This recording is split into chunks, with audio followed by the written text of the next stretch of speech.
Hello everybody, and a very warm welcome to the Mobile IT Community of Interest, the monthly meeting for August. This webinar is entitled The Future of Mobile E-Construction, and this will be delivered by PlanGrid. As I said, thank you very much for joining us today, but before we get started, I'd like to review how to use the GoToWebinar system. I'll explain briefly how to interact on this webinar. Everybody is currently set to default mute settings due to lots of participants on the call. You can get the audio over the telephone or over your speakers on your computer. To improve sound quality if required, the panel is set to hide automatically, but please do use the orange arrow to interact at the top. If you have any questions, please forward these that come up using the questions tab, and I will save the questions to be read afterwards, after we've had the presentation and the polls. We will identify who's asking the question if you wish. If you'd like to remain anonymous, just please say so. As I mentioned, we have some live polls at the end, which you're able to answer from your screen by clicking on the multi-choices. And finally, at the end of the session, we will have a follow-up survey. So if you've got an opportunity and a chance, please respond to these questions so we can use the feedback in the work of the community. So about the community of interest, we look at the mobility solutions that will be adopted, and the objective of the community is to showcase the mobility solutions that will or have been adopted in the capital projects industry so far. We strive to achieve this goal by presenting the latest cases of mobile IT adoption, and also by allowing the breadth of the community participants to expose their perspective on these technology applications.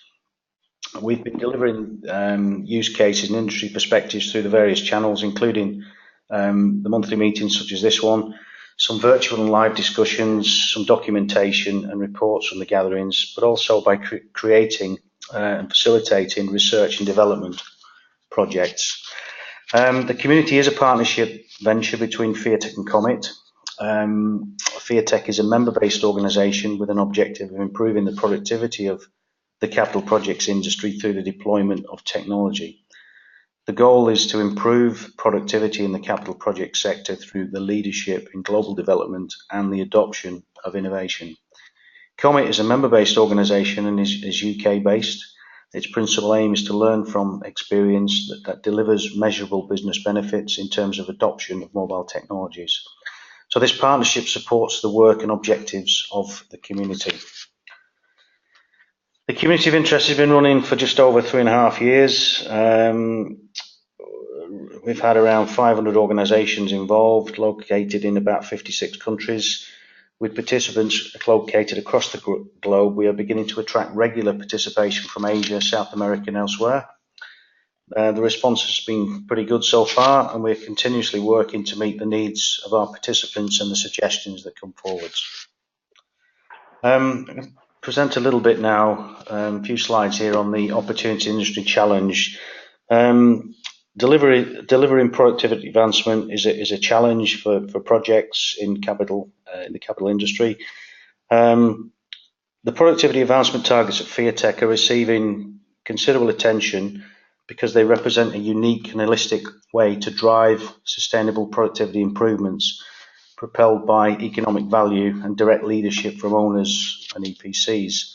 Organisations are constantly struggling to establish systems thinking approaches on how work is defined and performed, with the hope of becoming more efficient and effective.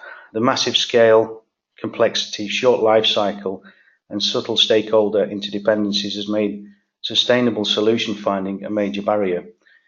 With that in mind, FIATEC members are rethinking why compelling improvements with the potential for significant industry benefits emerge with enthusiastic interest only to rapidly fade away shortly afterwards. FIATEC's members believe that these productivity enhancement targets, if fully delivered, could save the industry over 25% of every unit of currency, pounds, dollars, whatever, in investment, plus 10% of the project cycle time. Mobile information technology is an emerging and successful intervention that is revolutionising the field data collection process in our industry. The focus of the Automated Field Data Collection and Control, PAT 9, the team is to enable a 40% improvement in efficiency of field data collection within the industry. So this links very nicely into today's session. And as we say, there is a pat for that. There's pretty much pats for everything within the industry. And I'll just give you some examples of that. Advanced Works Packaging. This is one that several member organisations have adopted.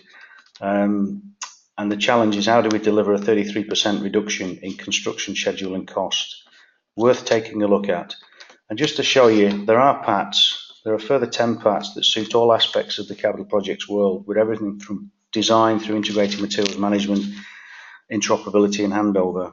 If you're looking to help radically transform your organisation, then get a closer look at the PATs and see why so many others are discussing this potential opportunity.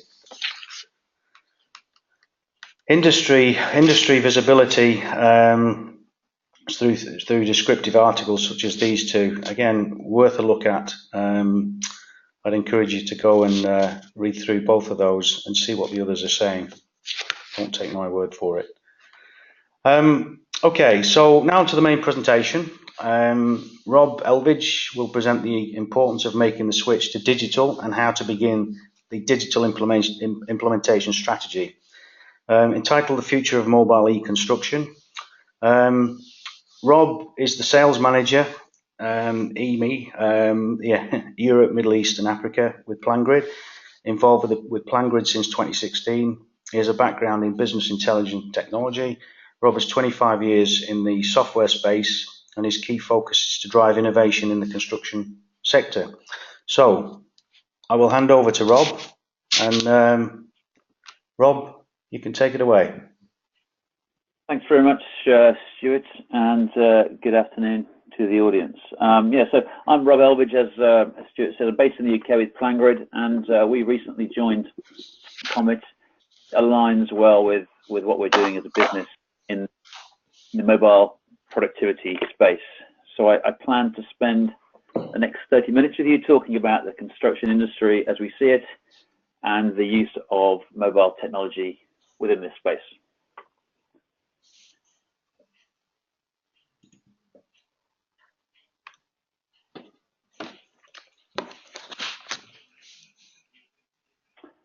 So just a little bit about PlanGrid first of all.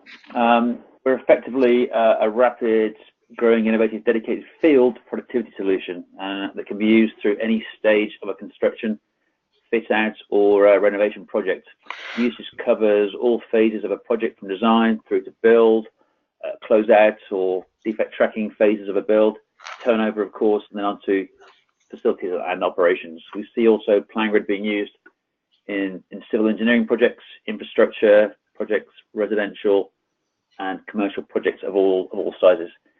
Current customer base, similar to the sort of the breadth of Comet really as a business. We cover all regions globally with owners, designers, architects, general contractors and subcontractors, together with facilities management companies, collaborating together such that they were the largest repository of drawings in the cloud globally. So, brief skip through an agenda. We're going to jump into a few slides just about some of the research findings from companies such as McKinsey and others that highlight some of the key statistics for the industry that then lead on to highlighting the key business issues the construction vertical has and why digitization of this sector is such a key element to increase productivity. That slide to move.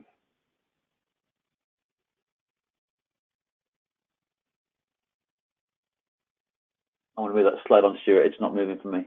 Okay, agenda. So today, construction projects are beginning to incorporate big data systems, machine learning, digital sensors, and new software applications.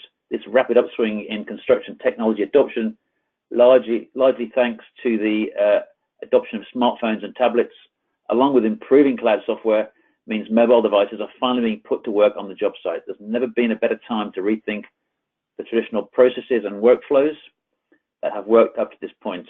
As early adopters have seen, embracing new technology can bring significant efficiency, collaboration, and better communication to every worker. As other industries have discovered, the value of big data is not in the volumes of information, but how different sources can be combined to form insights and knowledge about a particular project. And certainly over the last decade, B2C businesses have benefited from predictive analytics, where they anticipate needs of customers and proactively engage them rather than simply reacting to that. So construction firms are also being redefined by data-driven insights and understand the advantages of extracting meaning from the data to unlock better and faster decisions and lead to new levels of business opportunity. Finding relevant results faster means construction firms can take the right action for the right teams and people, the right projects, and also at the right time. Unfortunately, some of the industry are still relying on traditional tools for the field, and that can barely keep up with today's needs. Some struggle with the increasing complexity by adding more people and process, but this approach clearly has diminishing returns at scale.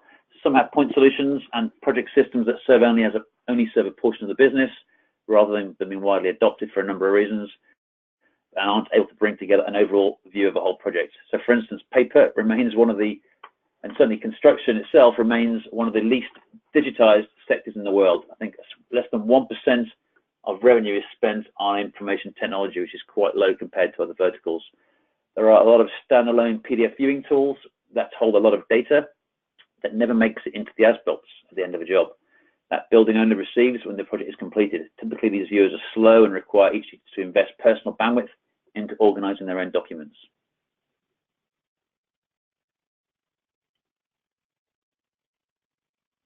So Stuart, do you want to just pass the screen sharing to me? I'll just run a quick video here.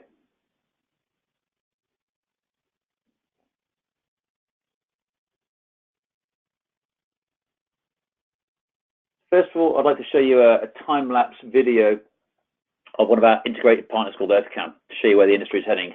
One of the most high-tech stadiums in the US, the Levi Stadium, which is the San Francisco 49ers Stadium, was built using this technology.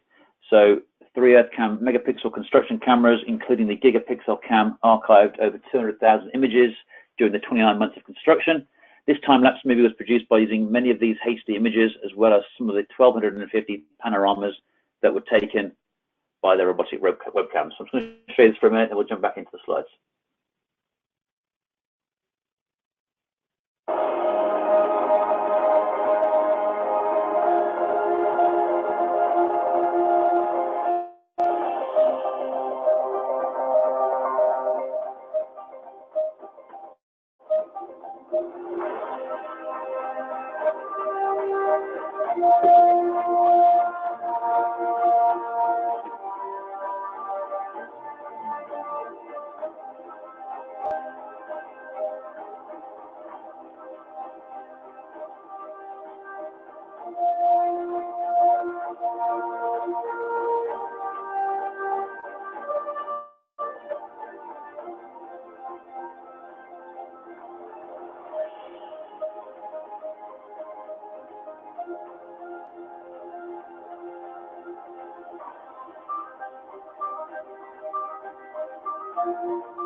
So Stuart, do you want to take presentation rights back? And we can go back to the slide deck. All yours, Rob. Okay. So certainly that's where the industry is heading, and a lot of organizations are starting to use that type of technology in the field. Sorry. Certainly that's where the industry is heading. And what I'd first like to discuss now is some of the industry statistics that have been collated along the way through various third parties. The first stat I'd like to share with you is the fact that construction, as a lot of you probably rightly know, is one of the least digitized industries And on the right here, this chart clearly shows us this. What we're looking at here is a list of various industries, and the higher up those industries are in this chart, or the more green that they have, the more those industries are using technology in their business processes, daily transactions, and even among their workforce. We can see that oil and gas and even mining are in the upper half of this list, but you'll notice that construction is actually all the way at the bottom, just pipping agriculture and hunting to the bottom spot. Everyone else has certainly figured it out. Leveraging technology can help you be more productive and ultimately more profitable, but the construction industry has yet to drive that adoption in technology across the vertical, and that's a global issue across all markets and all project sizes effectively.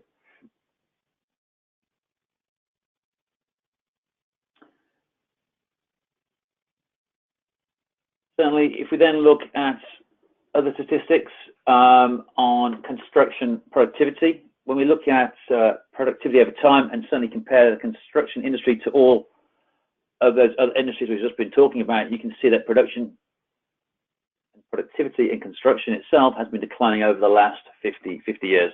While it has increased by over 150% for other industries consolidated, in utilizing technology, teams can help build and manage and handle complex projects and make decisions faster. And when you consider that 90% of the costs of any project are incurred in the field, boosting productivity there will have a serious impact on the bottom line of any project, especially when margins are very low in this vertical.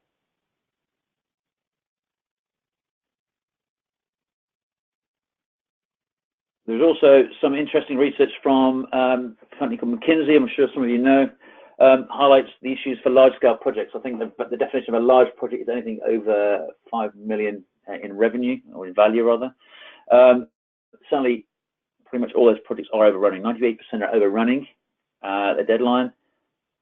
Delays are pushing them out by 2 years, and almost a doubling of costs, which is quite scary.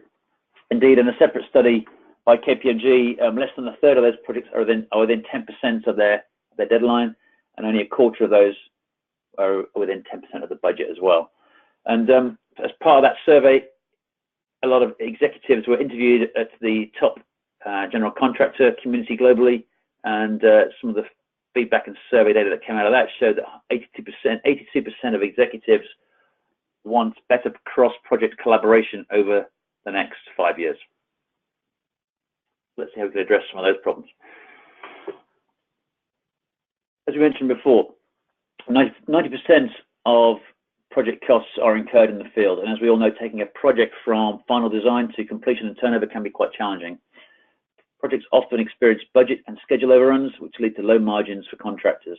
Labor shortages and the increasing complexity of projects means you need to maximize the impact of your team. Decision making is slow and misses total buy-in.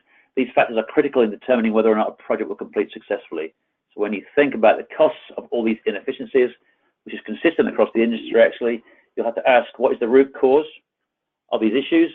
And it really comes down to one thing: poor productivity.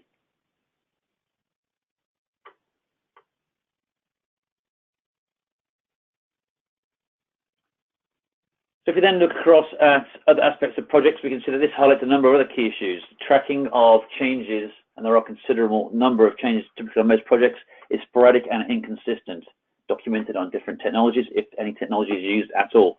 Stored in email, shared drives, pieces of paper, and different software solutions. Rework on projects is considerable due to miscommunication and poor version control in the field on paper. And typically, at the handover stage of any project, over 30% of data is lost when the handover is done from the end of the build to client care teams or facilities management teams who are managing assets for the owners of those assets, whether they're civil engineering projects, commercial or residential projects.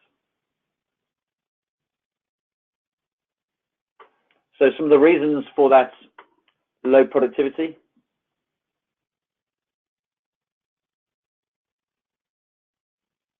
Bear with me. I want to move the slides, Stuart. It's not moving for me. Yeah, thanks. So some of the reasons for that low productivity are all really highlighted here. Some of that survey data has been collated into some key buckets. Information flow is poor through a project, certainly through all phases of a project and through all stakeholders in the project, from designers, architects, and so forth. Issue tracking is sporadic and disparate, and communication is poor. A lot of that is down to weak technology in the field.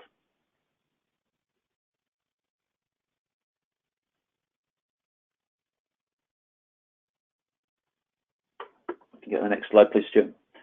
The common project risks that we see are again highlighted into another separate four categories. If we take a deeper dive and ask what are the standard practices on nearly every project and what are the inherent risks involved with those practices, we find common project risks. Poor information flow again, slow communication, rework is considerable, as we've already seen in the statistics and the data, and information is lost at the final stage when you're handing over to anyone managing those assets.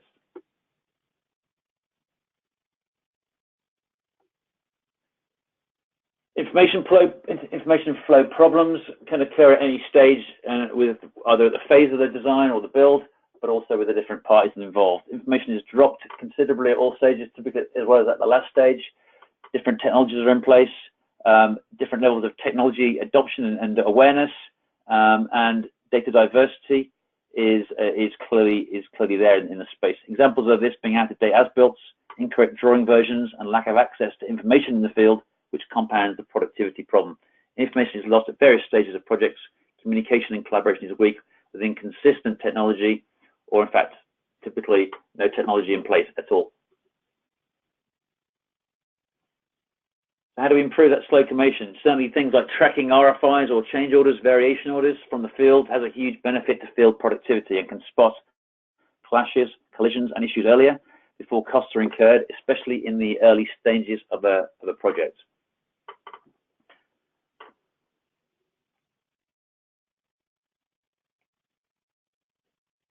Certainly on the rework and collaboration side, we've already seen over $9 billion is spent doing rework on large-scale projects, and that can typically run to over 10% of any project's cost, which is quite considerable. So if we look at rework and limited collaboration, we can jump into technology in a minute to show how we can address some of those key business problems. And as I've already said, from build to operations, some strong data to show that a lot of information is lost when we're handing over the keys to manage the assets. Bad for owners of those assets, where typically we see that 98% of an asset's costs are in its maintenance. You've built a large-scale high-rise, it's been around for 50, 60 years or more. The costs are in managing that asset rather than the build. Certainly the weight of that cost is in the actual management of that asset. So where's the industry going? Sort of areas we see as current and future innovation. Certainly some of the things that we're seeing now are, as you've just seen, high definition cameras and videos with providers like EarthCam. These allow site monitoring, time-lapse, and full video audit back in time. If you have any legislative issues on the project, any health and safety problems, those kind of things, we can go back in time to track what was happening on a particular day through the project. Certainly drone technology integrated into mobile platforms gives up-to-date progress photos through the project life cycle, and the ability to integrate those photographs into your drawing set allows you to have a full progress and visibility of what's happening through various stages of the project. With the advances in digital cameras, we're seeing the ability to capture 360-degree photos in the field directly linked to the drawings where they're taken. So rich data can be captured again in the field on types of technology like this. Artificial intelligence and machine-based learning is also now extracting rich data, metadata from drawings to drive business decisions in the field. Best-of-breed solutions. Best-of-breed mobile technology built for the end users rather than the office maximizes adoption in the field. This drives value and cross-project collaboration at all stages. An open API strategy allows rich data captured in the field to be extracted into tools like data warehouses, where it can be merged with financial and costing data for full macro cross-project visibility at a corporate level.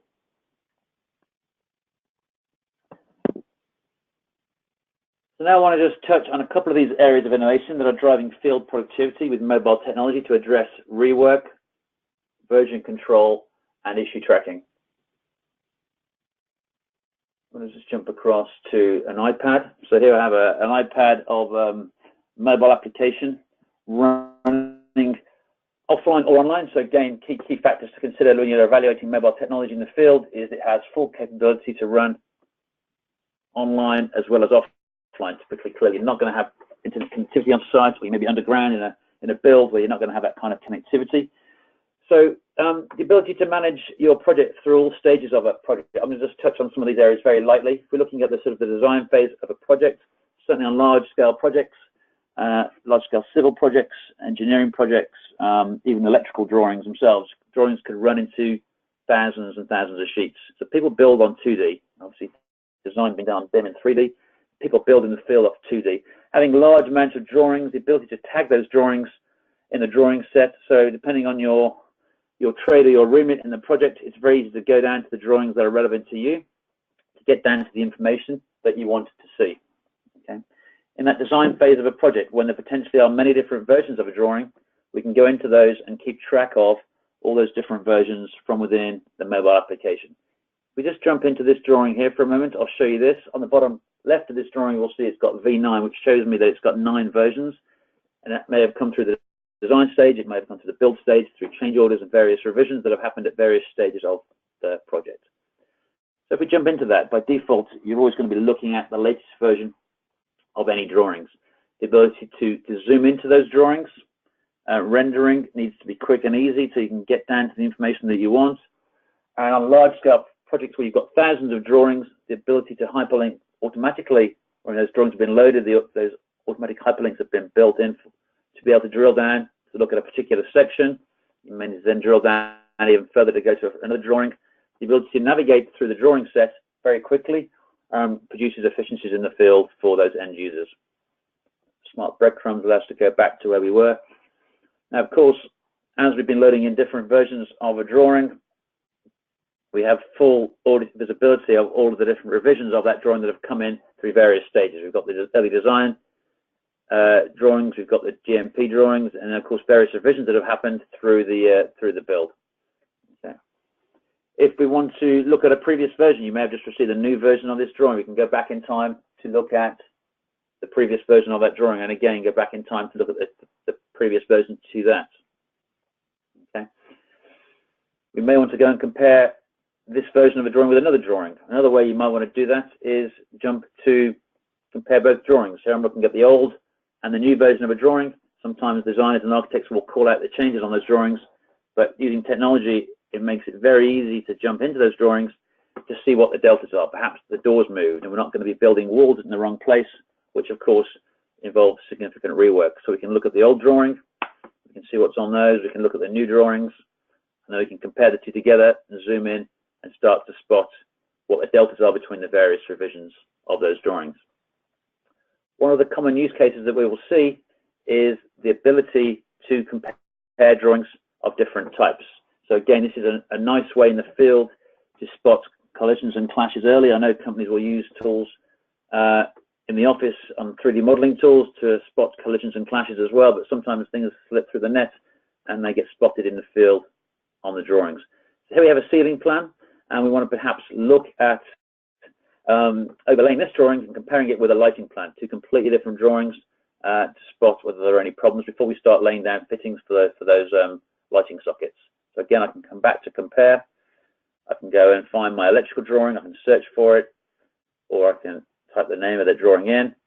And if I go to E200 here, we can see we've got various versions of that drawing.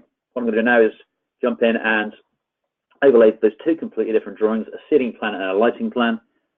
Because they're slightly different drawings, they're going to be slightly out of line. So what I can do now is realign one of those drawings so that they're lined up correctly.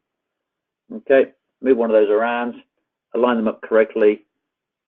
Okay, click on align, and then I can jump into those drawings to start to spot whether there are any clashes and collisions in the field before I start putting bricks and mortar down. Okay, if I spot a problem, I can then take a snapshot of that, and I perhaps may want to create an RFI or a change order, and particularly maybe many of those in those early design stages. We can create that snapshot, email that straight to the designer, or we can create that in the system by coming back and creating an RFI in the platform. So we come back up here, we may wish to create an RFI and track that and raise a query with the architect about the version of those drawings that we're looking at to see whether they're actually working on the correct versions. There may be a change order with a cost attached to it. So we can assign that to a particular person, raise that question in here, and that may go through a very simple workflow in the field. We're tracking rich information in the field rather than having to capture it on digital cameras, record it on a spreadsheet, get back to the trailer or the office, send it out as an email, or load it into a project management tool. Of course, with open APIs, you can obviously extract data like this to integrate it straight into project management tools, which will give you the full project lifecycle capability, but tracking rich data in the field. Of course, adding references to your RFI, of course, we can see we've taken a snapshot after overlaying those two drawings. I could attach that snapshot directly to my RFI, and it may be also useful to attach a document by being able to attach all of the documentation to a project in the field. You don't have to, again, go back to the office, go into a SharePoint drive or pull a folder off a shelf.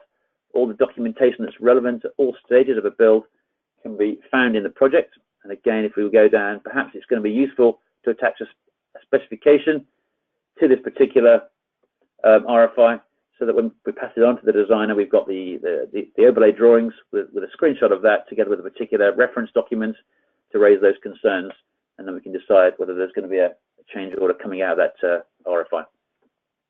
Some of those things are the things we're seeing in the field, again, driving rich data. If I then come back and go to the sort of the build phase of a project, what we then have is, as we've gone through those early sort of value engineering opportunities and design stages, when we go into the build phase of any project, we can again jump into a drawing to see what's going on in the field. The ability to mark drawings up very quickly in the field. We may want to spot a particular problem. We can highlight those on the drawings.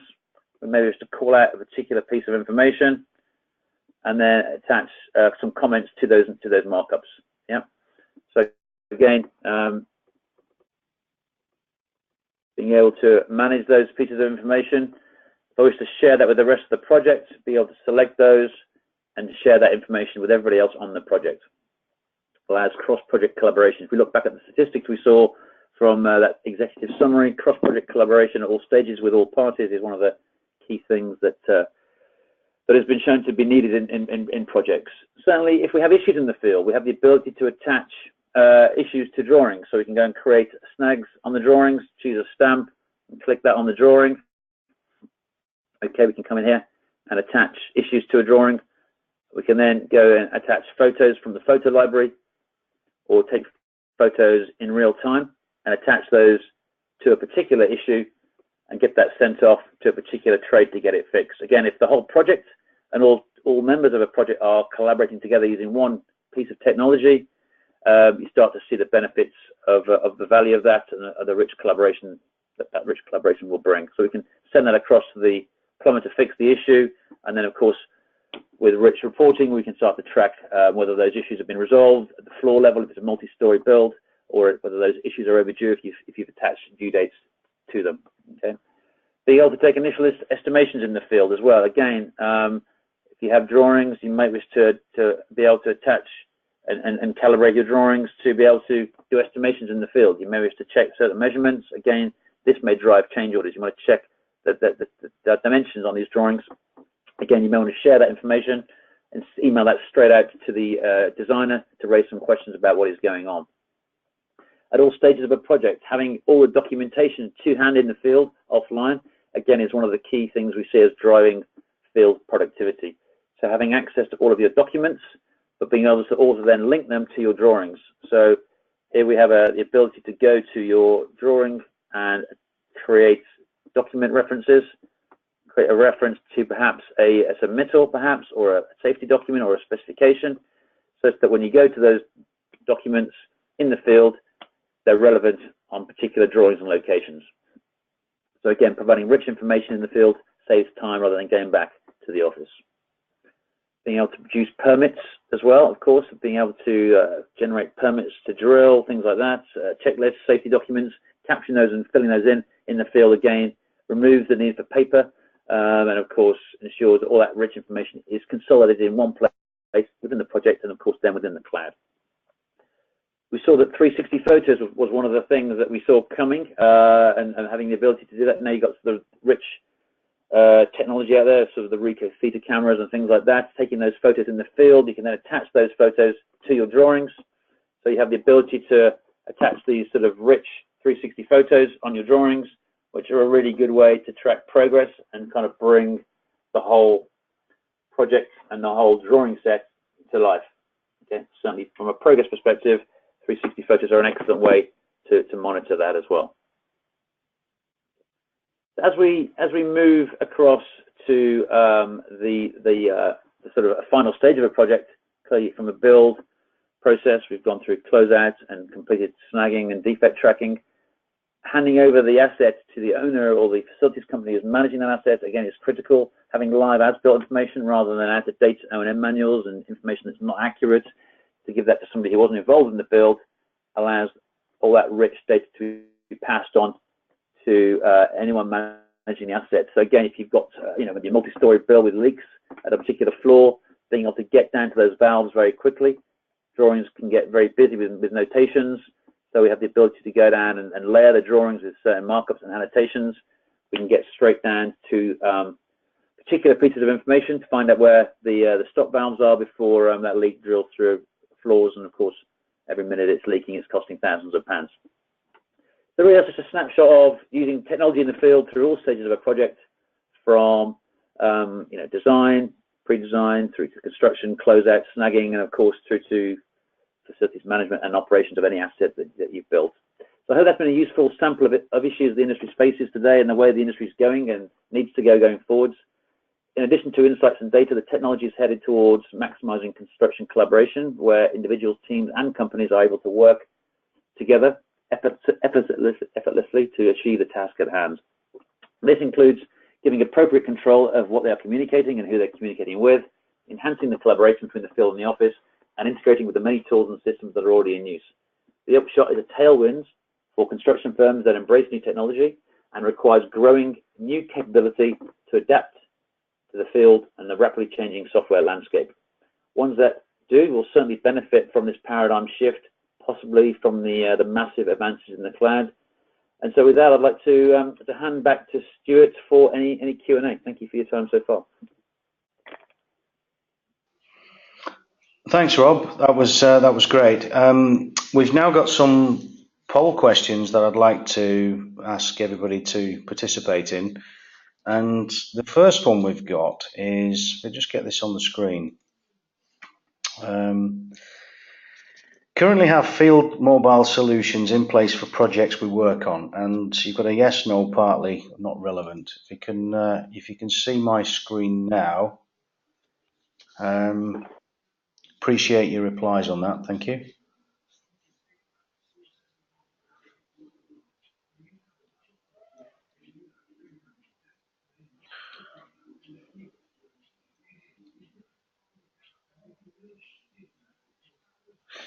Okay, just give that a couple more seconds. We've got 29% yes, 16% no, 44% partly, and not relevant, or I don't know. Rob, I'm going to close that up. Let me just share that with everybody. What are your thoughts on that one, Rob? So yeah, it's kind of I think that's fairly sort of a realistic and a good sample of what I've seen in the marketplace. We are seeing some of the large-scale organisations trying different technologies on the field. Very disparate, and sometimes they don't even know what that full software landscape is. They've got obviously different projects trying out technologies. A lot of people aren't using technologies, you rightly said. A lot of companies are using paper in the field. I think it's the biggest barrier to getting it up adoption. Paper out there is probably the most prevalent. We're seeing very few companies using one consistent piece of field technology. A lot of companies are trying it out on different projects to perhaps they're at the stage where they want to make a decision on consolidating, and other companies are at the early stage where they're just still trying out technologies at a local level. Sure. I mean, I'm encouraged because if I remember rightly, we asked this question last year, the year before, on 2 separate occasions, and I think we had something like 25% plus that said no. So those individuals have come out of that particular box and gone into either partly or yes. So I'm quite encouraged by that. Yeah, good. Anyway, let's move on to the next. Let's move on to the next question. Okay, which one of the following currently are problem areas? Let me just launch that one. Okay, can everybody see that? So we got version control, issue tracking, resolution, project level reporting, rework, or all of the above. All of the above seems to be the, yep.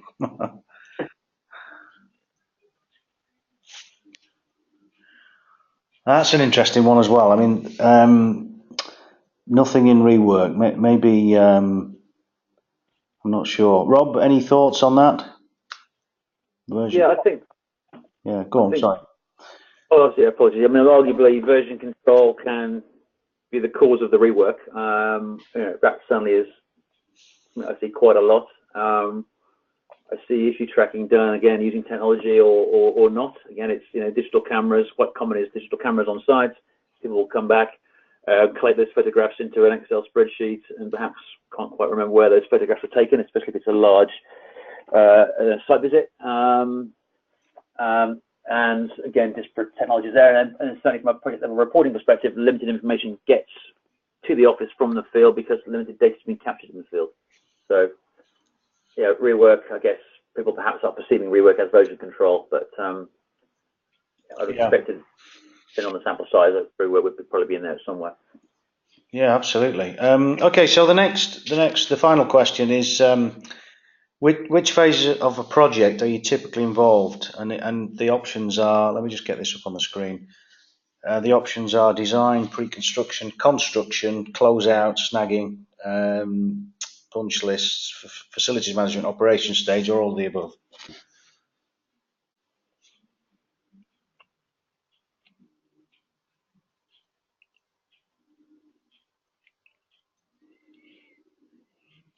Okay, we're still collecting responses there. Just give that another few seconds. I'll close that out and post it. Okay, that should be shared now.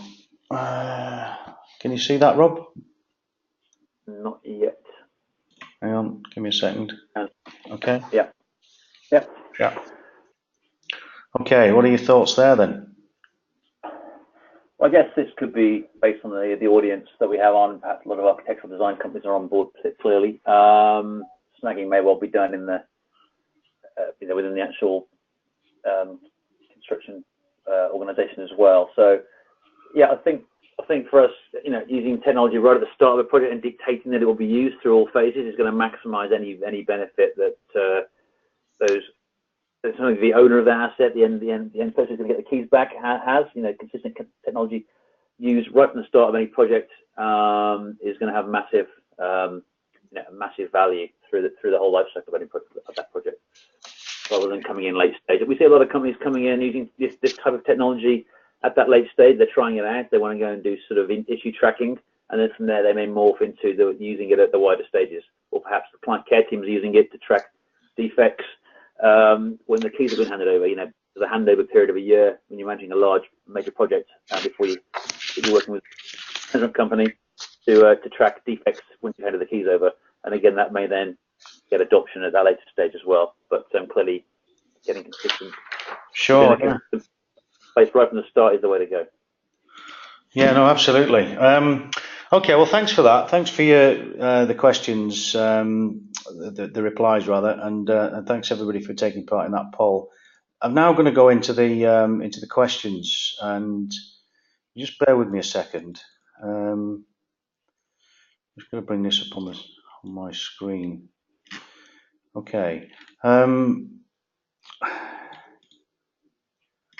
I've got a number of questions here, which who do you typically see using mobile technology in construction projects?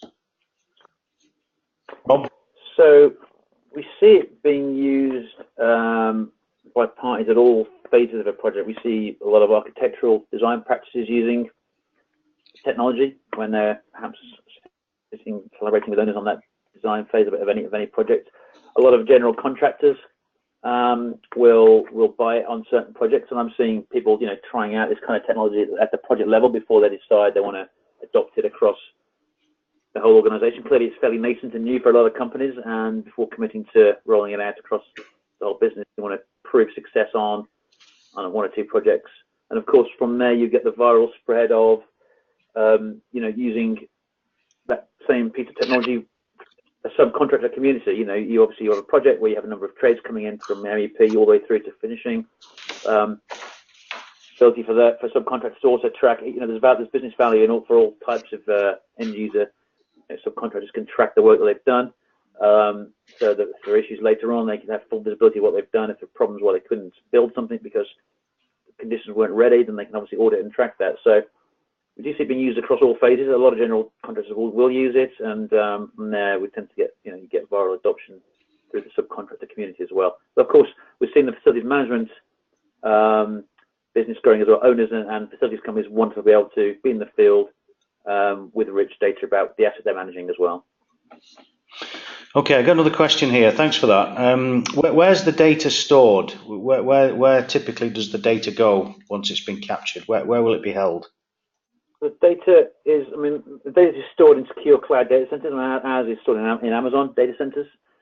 So it's all stored in the cloud, secure, and the same kind of locations that Netflix and Salesforce are as well. Obviously, when you're on site, your best practice on site is obviously having whatever technology you're using in the field, make sure they have full capability offline. So being able to download the whole project, photographs, drawings, and all documents and everything else. When you're offline on the site, maybe on the ground, as I said, or without any Wi-Fi connectivity. But when you get back online, all that rich data that you've captured in the field can be resynced back into the cloud and shared with all the other project members. But yeah, in Amazon data centers in the cloud.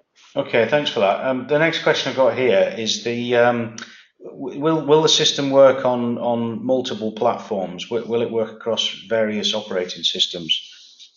Yeah, so when it's from our perspective, again, if people are evaluating this kind of technology, you think you really need to have whatever it is you use or choose to have feature parity and capability on all the three main mobile device types. We're dedicated to that. All we do is mobile productivity. So we work on iOS, obviously on iPhones or iPads, on Android devices, obviously Samsung phones or Samsung tablets, and on Windows mobile, obviously like Windows services. And we're seeing actually, quite interestingly, obviously, we're seeing a lot more traction and adoption on the Windows Surface piece, because it is a great little sort of laptop stroke office-based tool, but you can take it out into the field with you, and it has some additional capabilities over things like iOS. But all effectively, whatever technology you're looking at, clearly the ability to roll it out across and use it on any of those device types, because if you're working on a project with various subcontractors, if you're a general contractor, you can't necessarily dictate what technologies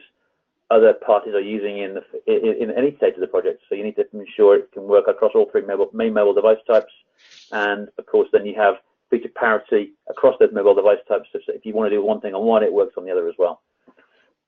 Yeah, good. Well, great. The next question I've got here is, who is your partner for drone technology? So we're partnering with a company called Dronomy. I can send that out. It's dronomy.com. So I can send out a link to you later if you want to pass that on.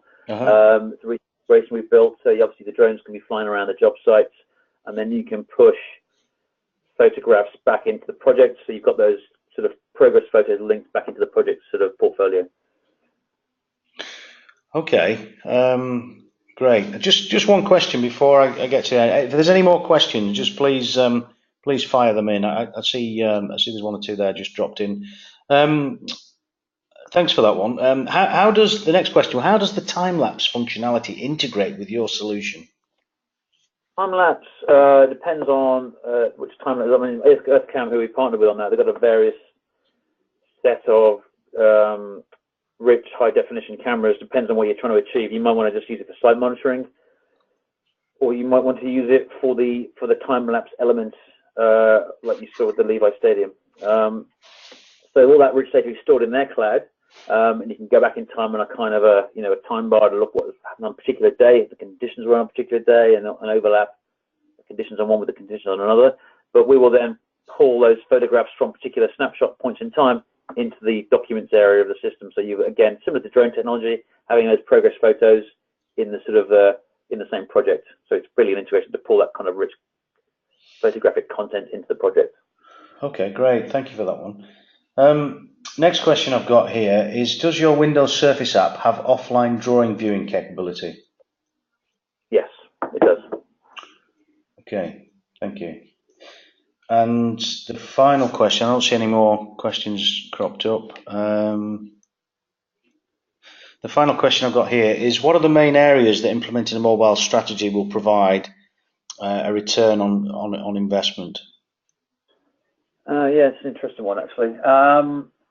I'd say, looking at some of the companies that roll this technology out at a wider scale, mature, more sort of early adopters are more mature in rolling this out.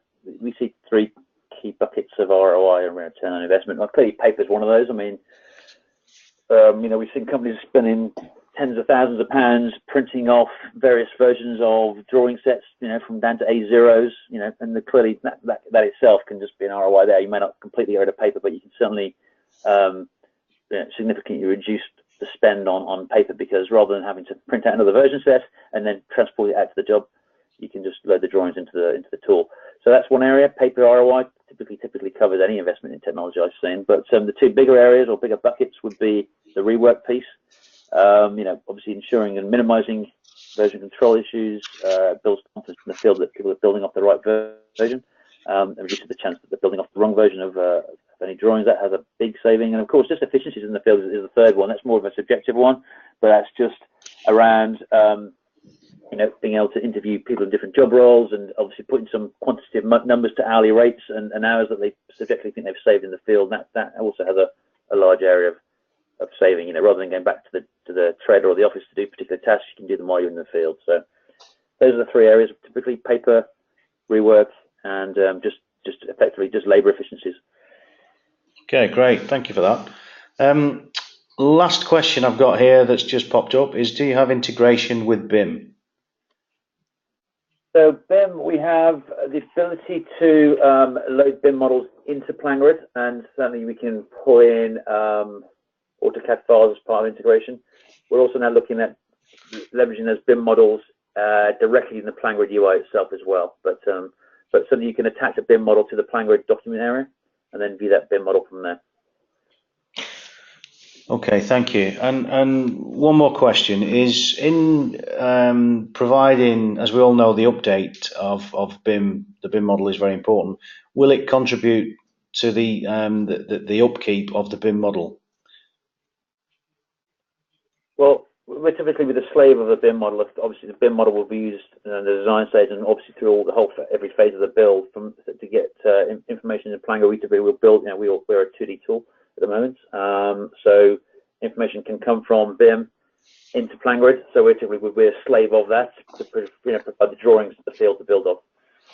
So if things change, obviously integration can pull data back out of PlanGrid. If there's information captured on the drawings using the API technology, you can pull that out and feed it back into any tool, whether it's a project management tool or a BIM tool, if they have the capability to receive the data back, whether that's drawing data, photographs, markups, or anything else that you've captured in the field. Certainly, open API strategy, an open API strategy allows that to happen. Information can flow both ways. Oh, okay, thank you for that. No more questions. Nothing else from anybody else? I don't have any more comment to make, have you, Rob, before I move on to the closeout? Thank you for your time. No, thank you very much. Yeah, well, brilliant. I mean, we've had quite a gathering today. We've had quite a few good questions. Thank you very much for everybody's participation. But before I close out, I've got a couple of announcements to make. We've got the FearTech Leadership Forum coming up in Austin at the end of October. You can find more information at the link there at the bottom. I talked early on about the productivity advancement targets. There's a considerable amount of the sessions will be focused around the productivity advancement targets. So please go to the website there and have a look. The next one I've got is the Comets Community Day, which is on the 14th of September, and that will be hosted by Link Connect in Basingstoke. Please have a tune in to that website at the bottom. There's some interesting sessions there too. And then the final thing I've got to say is please join in the conversation. I get asked a lot, will the recording be shared? Of course, it will. Just give me a little bit of time to get that through the administration, and we'll post that, and we'll do a send out so that everybody's got a link to that. So for those that weren't able to attend today that registered, you will get a link, and we'll have the thing up there on YouTube for your future reference. I mentioned about the joining the conversation earlier. We've got various forms of social media. Please follow up with us. Look out on Twitter and Facebook for more work about what we do. We will have a follow-up survey. If you could please have a look at that for us, that would be great. We will use the information to help us move forwards.